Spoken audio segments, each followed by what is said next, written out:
untap, upkeep, and welcome back to the channel if you've been here before. And if you haven't, please sit back, relax, and enjoy the show that we have for you today. I would like to give a very quick shout out to everybody who's already liked, comment, shared, subscribed, and show me all sorts of love on this channel. Please keep it up. I cannot do this without you. And if you haven't, what are you waiting for? Join the club. So, for today's show, we are going to jump in to another budget deck since it seems to be something everybody really enjoys. So, let's get into it. Today, we're going to take a look at the Surrak Dragonclaw that I have built here for everything being $1 or less. At the time of the build, everything was less than $1. Now, that was, as you can probably see right here, about 3 months ago. I get bored and build a lot of decks. Go figure. And sorry if I have a little bit of the sniffles. I'm getting over a cold, so we are feeling much better now. Much better. So I do apologize in advance. We're going to look at Surrak Dragonclaw for this build, as I said before. He is 2 green, blue, red for a human warrior that's a 6/6. He has flash, which if you don't know what flash means, flash just means you can play him at instant speed, so anytime you have priority, you're able to, bam, out he comes. So it makes him really kind of tricky for some people to deal with him. He also cannot be countered, so blue mages, they can just kick rocks, because we don't care. You're not stopping him from being on the battlefield. And he gets even more complicated, because then he says, creature spells you control can't be countered. So he can't be stopped. Our creatures can't be stopped. It's getting a little weird. And then we're going to top it all off by his final ability that says, other creatures you control have trample. What? That's a lot to unpack in one big old bear-punching human. A little bit of a backstory on the Surrak we have here, because there's 3 Surraks. There's a mono green, then there's Surrak and Goreclaw, and then there's this one. Handful of years ago, before Miriam, the Sentinel Worm, came out, this was the helm of a Teamer Dragon list I was playing, trying to run out the Dragon Storm. And it did very well. At least I feel it did. It was still a little clunky, a little weird. I mean, trying to find Dragon Storm and storm out a whole bunch of big dumb dragons.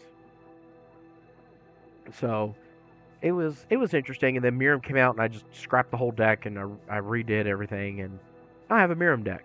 But this was always had a nice, sweet, special spot to me of old Dragonclaw here, and I thought I would take him out for another spin as a budget build, because you can make him really, really strong.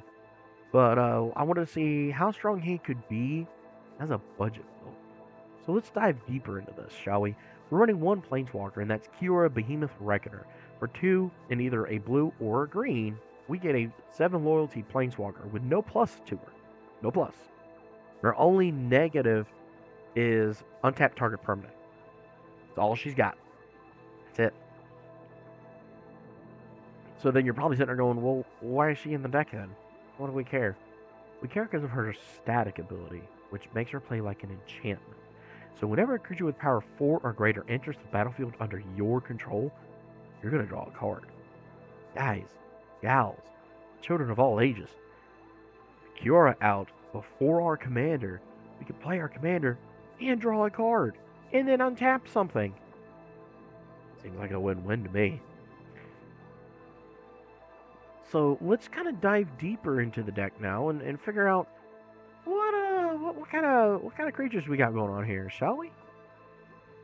So let's look at, we have Arbor Elf, who's just a nice little mana dork.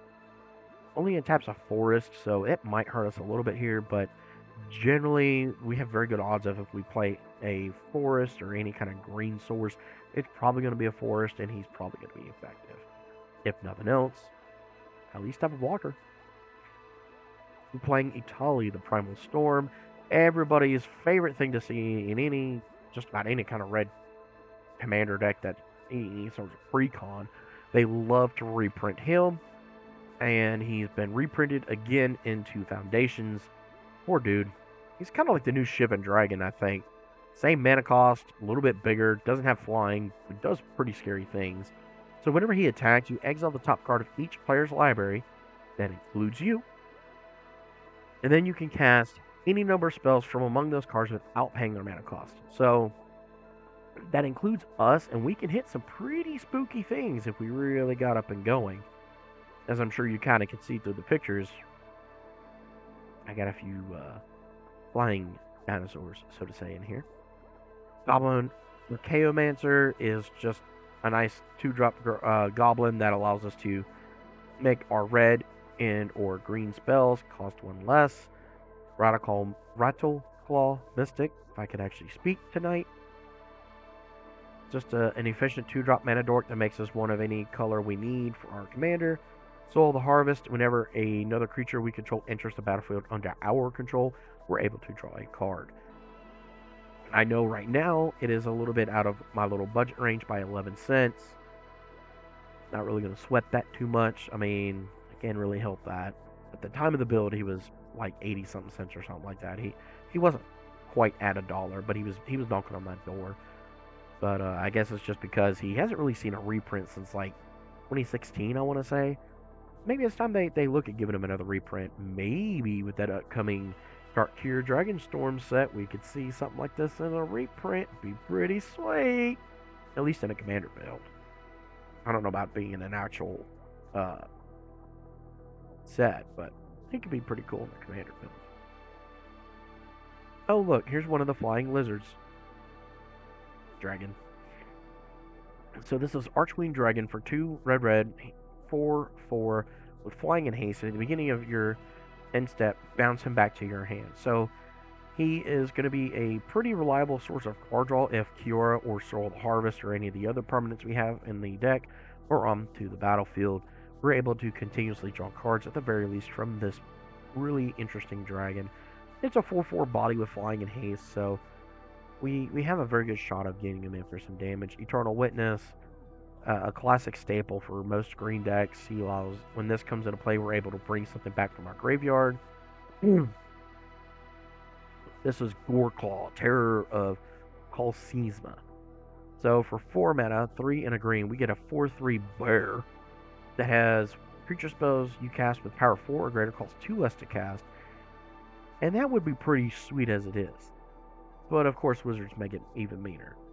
So whenever Goreclaw attacks, each creature you control with power 4 or greater gets a +1/+1 and gains trampled end of turn. That would mean if this is out first, we waited a turn, now it's our turn again. We would only have to pay red to cast the dragon. And it has haste, so it can attack with Goreclaw. Goreclaw would make itself into a 5/4 and the dragon into a 5/5. So you kind of can see a little bit of the synergy I've got going on here. We're just playing big dumb teamer stuff. Rex Sage, ETBs, blow up an artifact or an enchantment, which I don't know if I've ever gone over before.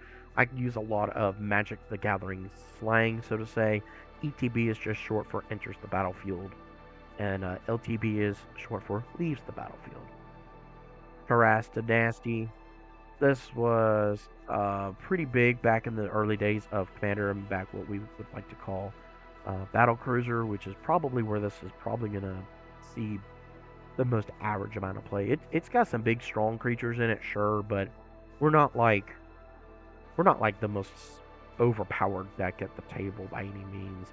But when this thing ETBs, we can destroy up to 3 target non-creature permanents, so you can't hit like the Atali if it got stolen or anything like that. You could be mean and blow up somebody mana rocks, their land even. So you can have some fun shenanigans with this. Just remember, for every one of them that you blow up, that controller will get a 3/3 green Elefante. So it's interesting because you could actually go for like an alpha strike, if you will, and blow up some of your own permanents to put on basically 18 power on the board. I mean, might come in handy after a board wipe, I guess. I mean, you could put 18 power on the battlefield. I mean, that's pretty good in my opinion. And it definitely requires a little bit more finesse and a little bit more of what's on the battlefield and what we got going on. We have Thrix, the Sudden Storm. For 3 blue blue, we get a 4/5 Elemental Giant. He also has Flash and he has Flying. So we can instant speed cast him to block something that could be coming our way, like maybe they stole one of the other dragons on the deck or have a dragon of their own. Maybe it's a big, scary Sphinx. Who knows? So we have that capability, but we really like it because whenever you cast a spell with mana value 5 or greater, it will cost 1 less and it cannot be countered. So we really, really like that capability. Now we have 2 creatures that say our stuff cannot be countered. We are on a budget, so I think that's pretty important. Root Thar, the Unbound, is a mighty, mighty, mighty creature in this deck. So for 4 red green, we have a 6/6 with Vigilance and Reach. Now he must attack each turn if able, but at least he's got Vigilance, so he doesn't turn sideways. So we can still swing in for 6 and have our blocker. And then he has whenever a player casts a non-creature spell, Root Thar will deal 6 damage to that player. If we can get him out fast enough, any kind of incidental ramp or targeted removal, whatever the heck is going on, Root Thar will go, okay, cool, but 6 damage to your face, homie. We are very creature heavy, so we'll take some damage from that, but not enough, I don't think, to really worry about it. Illusion Keratin, just a little mana dork, but if we have a creature with power 4 or greater, we get 2 of that mana instead of just 1. Another one of the big, dumb, scary dragons is our Flame Blast Dragon. It's just a 5/5 flying dragon, but whenever it attacks, we can pay X and a red. If we do, Flame Blast Dragon deals X damage to any target. This would be a fun card to try out in a build that is essentially a Teamer Stompy kind of build. This is the Cactus Folk Sure Shot. So for 2 red green, we get a 4/4 creature with Reach and Ward 2. Ward 2. And at the beginning of combat on your turn, other creatures you control with power 4 or greater gain trample and haste until end of turn. This means we have the capability to play out a whole bunch of things, and if he came out later in the turn, maybe we drew some extra cards, have some floating mana, whatever the case is, we could drop him, go to combat, and then if we dropped Flame Blast, for instance, before him, it won't matter because now our dragon is a 5/5 Flappy Boy with haste and trample. Yes, we really want it with this one. Dracusa, the Maul of Flames. So he's been reprinted in Foundations, which I'm happy to see actually, because I don't think it gets to see a whole lot of play, honestly. It's rather disappointing. I think he's pretty fun. So for 4 red, red, red, we get a 7/7 Flying Dragon that has the following. Whenever it attacks, it deals 4 damage to any target, and then 3 damage to each of up to 2 other targets. So you can deal 4 to somebody's face, 3 and 3 to the other 2. You can deal 4 and 3 and 3 to a couple of creatures. You can divide it any way you need to. Hit somebody's creatures, hit somebody's face. I think he's a really, really fun card. So much so I might actually do a budget build on him. So it's interesting. What would a budget? Everything is $1 or less. Dracusa Maul of Flame deck look like? I'm a little curious by that, so I might actually do this anyway. But how about you? Yeah, you right there. You watch it. Sound interesting? I'm also running the Furnace Dragon, which is from way back in my early days of playing Magic. He's from Dark Steel. He has affinity for artifacts, so that 9 mana cost can go all the way down to just 3 red mana. Whenever Furnace Dragon comes into play, if you played it from your hand, remove all artifacts from the game. All of them. They're gone. Any kind of problematic artifacts, anything that we don't like, we can just play this big dumb dragon and just get it out of here. It's gone. Don't need it. I was, back in my early days of playing Magic, being really, really mean to people by dropping in Mycosynth Lattice first, and then dropping this big dumb dragon. In case you're wondering, when Big Dumb Dragon enters the battlefield, he's going to exile every bloody thing on the battlefield, including your land. Goodbye.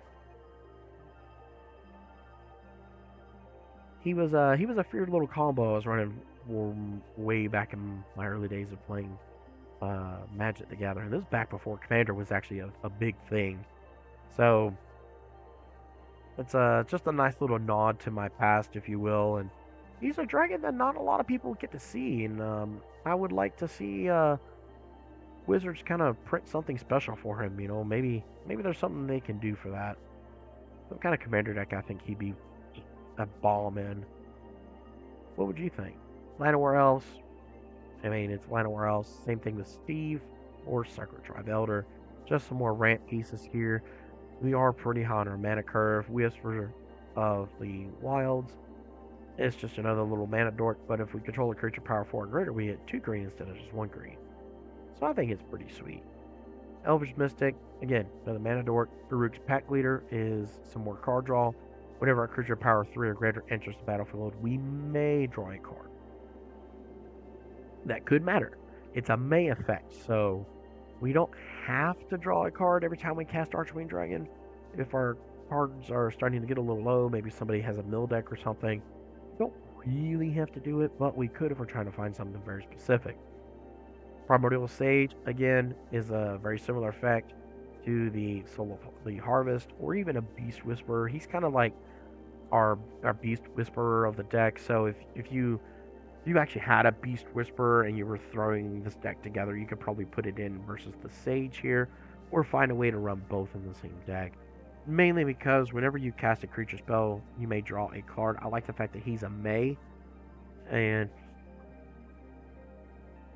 excuse me, Primordial Sage is a pretty big ask at 6 mana. I mean, that's pretty big. A little hard to get rid of him though as a 4/5. So he's not going to eat a lightning bolt or something. He's going to have to eat like go for your throat or something. He's going to take some work to get through. Savage Vent Maul. He goes part of an infinite combo if you have the other pieces put together. So whenever this dragon attacks until end of turn, you don't lose mana and as steps and phases in. And by mana, I mean the mana that he makes, which is 3 red and 3 green.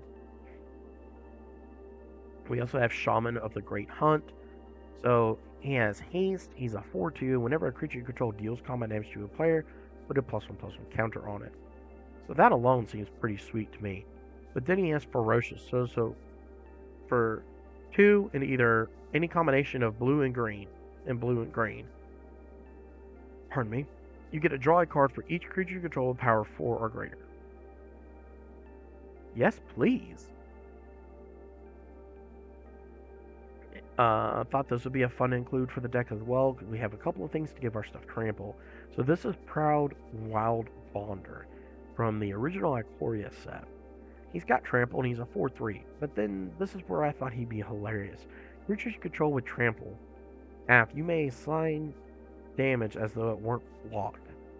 Well, that means even if you throw a whole bunch of goblins in the way of my creatures trying to soak up some damage, it's completely irrelevant. As long as they live and I trample over, I can just go, okay, well, cool. I'm not going to kill any of your goblins. I'm just going to kill you. Play removal, best removal. Bye. Glorybringer. Just another big, dumb, hasty dragon. We can exert it, and if we do, he deals 4 damage to target non-dragon creature and opponent controls. But we're not able to untap him on the next untap step. Oh, wait. I get it. Kiora, untap my precious dragon, please. And do it again.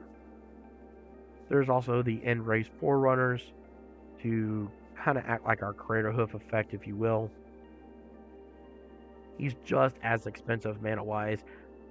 But aside from the enters the battlefield ability, I think he's a little bit better. So for 8 mana, we get a 7/7 with Vigilance, Trample, Haste. So we can turn it sideways immediately and keep it up as a blocker.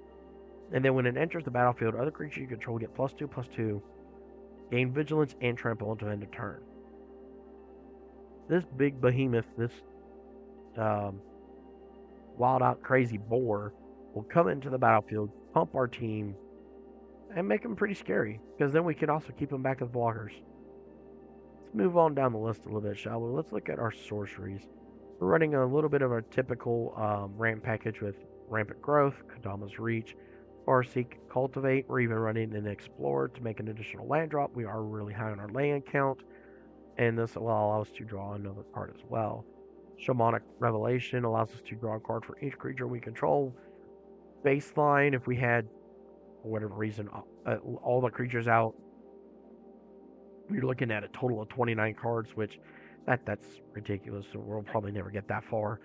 But we are very creature heavy, so there's a very good chance we'll be able to draw 3 or better cards, I would say, even if it's just a bunch of mana dorks. We do care a little bit about it being creatures of power 4 or greater, because we gain 4 life for each creature we control of power 4 or greater at the time of the cast and resolution. So that's pretty nice. We're also running Genesis Ultimatum, so we can look at the top 5 cards of our library, put any number of permanent cards from among them onto the battlefield, and the rest into our hand. We're able to hopefully hit some pretty big splashy things, like, you know, let's hit those Enray's Forerunners and a Tali and maybe Dracusath off of that thing. Plus, let's go for, I don't know, Nasty Terasti and a Soul Harvest. That would be like a bomb kind of hit on it, if you ask me. And that could make things a little scary for our opponent. At least I think it would. Running a little bit more on the instant package versus our sorcery package. Again, we have another piece of ramp with Harrow. Just a decent little ramp card as well. We're also running Growth Spiral, so we can draw a card and play an additional land. We have Return of the Wild Speaker to draw some more cards. Always good idea. Evacuation to just bounce all creatures back to their owner's hands. So in the event of a board wipe, or we feel like we can steamroll our opponent if we just got rid of all their stuff, and have a lot of our stuff with haste. So maybe this is a good way to get around that. It has a couple of really nice versatilities to it. Running Return to Nature, Reality Shift, Krosan Grip, Chaos Warp, Beast Within, Clash of Wills, Convolute, Negate. They are all pieces that are interactive with our opponent, so we're able to hopefully keep our game plan up and running. Pretty standard suite of mana rocks here, from Signet to Bauble. You notice we're not running Swiftfoot Boots. And at the time of recording, a Soul Ring was way out of budget. It's probably closer to it now. It's like, what, $1.50, $2. So this is one of my few builds where there is no Soul Ring. Thought Vessel, it's just on that cusp of being out. So take that as it will. Moving on to our enchantment package. This is where I think is really neat. So we're running Garruk's Uprising. Whenever it enters the battlefield, we're able to draw a card if we control something powerful or greater. Creatures we control have trample, and whenever a creature power 4 or greater enters the battlefield under our control, we're able to draw a card. So this, in combination with, pardon me, that came out of nowhere. Anyway, so this, in combination with our Archwing Dragon, means we're able to constantly draw cards and punch through for damage, hopefully, because it has haste. It's one of the packages I was talking about earlier. Kozilek's Unsealing. We have a couple of really big things. If we can get this out early enough and start casting some of our bigger stuff, we're able to get some spawns. And if we happen to cast something 7 or greater that's a creature, we're able to draw a card. We'll draw 3 cards. I mean, it's pretty decent, I think. I thought it'd be fun to use in this build. I thought this would be fun to try out here as well. Monstrous Vortex. So this beautiful enchantment says whenever you cast a creature spell with 5 or greater in its power, discover X, where X is that spell's mana value. So discover, you're essentially going to be like Cascading. It's a fixed version of Cascade, meaning you're going to reveal the top card of your deck until you hit a spell that you can cast. And the difference between Cascade and Discover is pretty easy. With Cascade, you would either cast it or you don't. If you don't, it goes to the bottom of the deck. But with Discover, we're able to choose whether we want to cast it or not. If we don't, we can actually just put it in our hand. So pretty flexible, pretty versatile, I'd like to say. We're also running War Storm Surge. This is a classic enchantment from way earlier in the Commander history. Whenever a creature enters the battlefield under your control, it deals damage equal to its power to any target. In other words, if we're able to continuously do the Archwing Dragon's capability of play it, end of turn, bounce it back, play it, end of turn, bounce it back, we can continuously 4 damage somebody or something. And just thought it'd be a pretty neat way to use that dragon. Let him show that dragon some love. You know, I think he's a pretty sweet little dragon.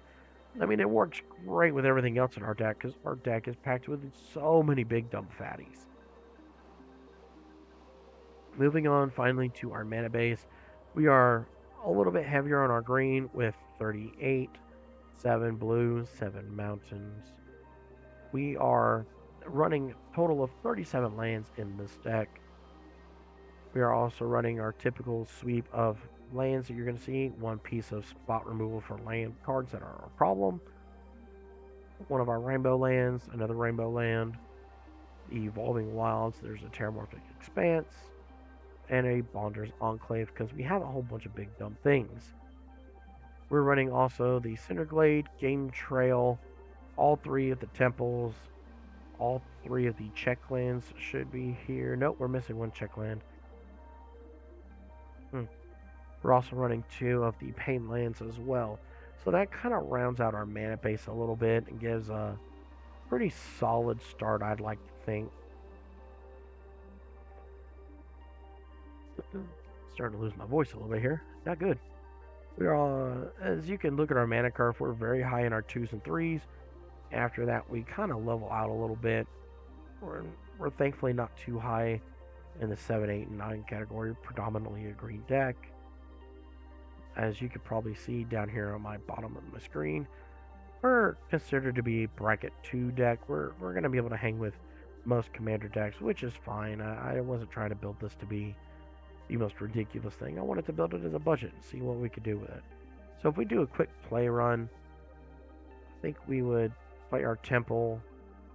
We could scry. You know what? I don't think we need another land. Move that to the bottom.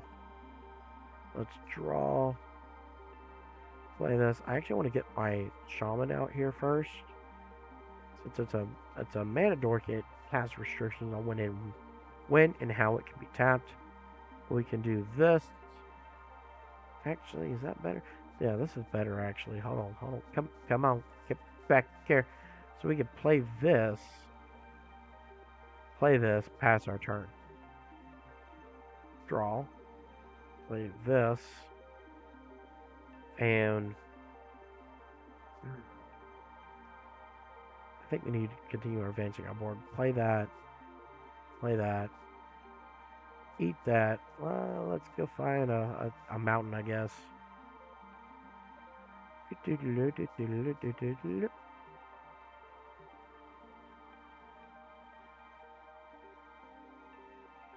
Shuffle.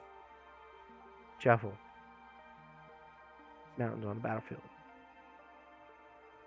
Next turn, play this, play this. I mean, this is turn 5. At any point in time, we can play our commander and hopefully get some kind of value. I think we want the pack leader out first. Turn 6.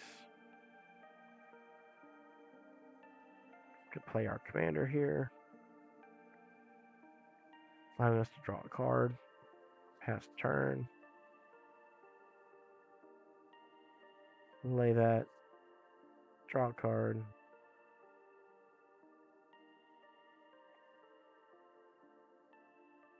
Lay that. And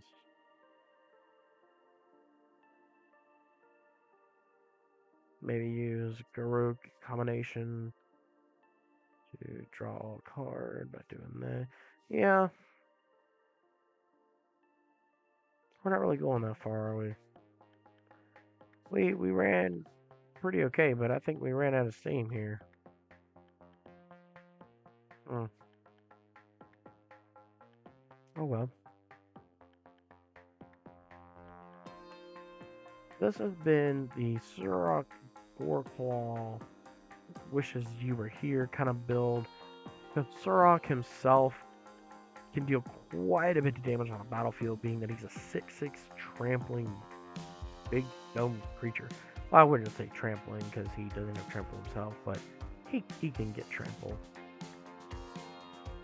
So even our baseline commander and his strategy, we're able to do pretty good. We're able to draw quite a bit of the cards, I think. Maybe skew some things here and there. It is on a budget again, so did the best I could on a budget. Especially something that's so creature heavy and dominant like this deck. This is, as you can also tell down here at the bottom though, this deck is going to cost you a whopping, basically, $30, because like $5 of it is like basic, is the land base. And surely most people have the land base. Even if you ran mostly basics in this deck and a few of the bad color facing dual lands, you still should be absolutely fine with this deck. You should be able to hit your mana and be able to do things and get things up off the ground, so to say. Quick look though on our recommendations for EDA tracks, so I kind of give you an idea of just how powerful you can ramp this. Of course, there's Soul Ring, Teamer Ascendancy, and Rhythm of the Wild. Rhythm allows your stuff not to be countered, and you can either give it haste or 1/1 counters. Ascendancy allows us to give haste and draw cards. Last Act is also not a bad thing to consider adding because we are able to board wipe. This is the Beast Whisperer that I probably would just add straight in. I don't even think I would take him out a whole lot for him. I don't know, that's personal preference though. Nature's Lore, Birds, Quartzworks Crasher might be interesting. Heroic Convention, Winna. Excuse me. The Fanatic Aronis can add a whole bunch of mana when we have something powerful or greater. Maelstrom Wanderer, I don't believe fits this build. I believe he helms a deck of his own way better than me in the 99 here. Beautiful Landscape actually wouldn't be a bad add. It's not only on a budget, but it's a mana fixture that we don't even have to worry too much about what we're doing with it. We can just pay 1 mana and make 1 colorless mana, or we can pay 1 mana and chuck it to the grave. Stubborn Denial would be kind of interesting to see here as well. So if we counters target non-creature spell once the controller pays 1. However, if we control a creature of power 4 or greater, straight up counter it. Not bad. Running Elemental Bond wouldn't be bad either. The only problem I have with it is it's a you must ability, it's not a you may ability. So kind of watch that a little bit. There's Terror of the Peak. Excuse me, I don't know what is up with me on this much. Pardon me. So we have 3 visits and Rich Curse Expertise. 3 visits help us ramp. Expertise, I mean, stupid good card draw. Ooh, Galta, the Primal Mama. We could actually add her to the deck. I think we're going to. I think I know exactly what I would take out for her. Cyclonic Rift. Good with anything that's blue if you want to play that way. Tali kind of in the same category. The Beanstalk would be amazing if it would be down to $1. Wizards of the Coast, please reprint this card more. We want this card. Inga and Esika, that's not what I meant to do. They're not a bad include if you're trying to make more mana. Mystic Snake allows you to stop spells that are entering the battlefield. Summerwall Sage is a nice way to add 3 mana any 1 color, which is kind of why I didn't include it in the deck. Wolf Run gives something trample. Hullbreaker Horde can bounce things. This is the other Surrak. This is Surrak and Dragonclaw, which Great card, can add it if you feel like it, but it's also really, really good as a tone commander. Oh my god, is it good? Pardon me. Xena goes, you can make your stuff bigger. Great hinge. I mean, if you play Magic for any kind of time period, you pretty much know what Great Hinge does and how bad it actually is. So when it hits the battlefield, it's one of those kill it, kill it, kill it, kill it with fire. Kogla, it could have some handiness. I mean, a lot of mana for basically a Reclamation Sage and a little bit of other utilities to it. Nozzle Hall, the Primal Tide, would be sick in this kind of build. We're drawing all cards capable. So Pendril, Apex Devastator, Silvala, Aristic Study. You can go Ode Nullbone. That'd be pretty sweet. We also have the Skyshroud Claim, which would be pretty nice in here. It says 2 forest cards, so if you go looking at the mana base and you start tweaking and modifying and adding like shock lands and the surveil lands, things like that, this could actually get a couple of them, so I think it's a pretty sweet add. There's the Mono Green God, Shadow in the Warp, the Insatiable War Boar, a little hard, the Raised Boar. Teamer Sabertooth with another couple pieces goes infinite mana, as you are able to pay 1 in a green to bounce back to your hand or whatever creature you want, and then you're able to play things like that. So you can actually go pretty infinite with the right cards. The Yavimaya Critical Growth. The other Galta, which is just a little bit, $13 out of our budget. Coma is not quite in our budget yet either. Same thing with Silverback Elder. Arcane Denial. Well, the reason I don't like that too much is it does give your opponent a draw a card. Cloth Unraveled Ancient. I've got him at the helm of his own deck, and he's amazing. Prime Speaker Zagana. I mean, you can look through here. This would be a fun way to win, too. Shaman of the Forgotten Way. So, it adds 2 mana of any combination of colors to your mana pool. Spend this mana only to cast a creature spell. Fine. Get it. But it has Formidable. So, for 9 green, you could tap him, and each player's life total becomes the amount of life he or she controls. Well, that becomes the total number of creatures. I cannot read tonight. So each player's life total becomes the number of creatures he or she controls. Activate this ability only if you control a creature of power of 8 or greater. So this has a lot of potential to basically be a game-winning card. There's also Guardian Project, Brainstorm, and of course all the mana fixing that you could ever hope to have down here. All the mana fixing.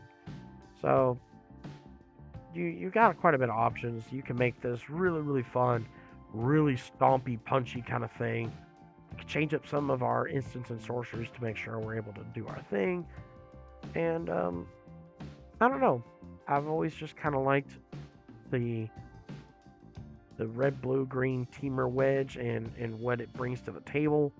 Pretty balanced color wedge, if I'm going to be honest. As much as I love Jund, I would have to say the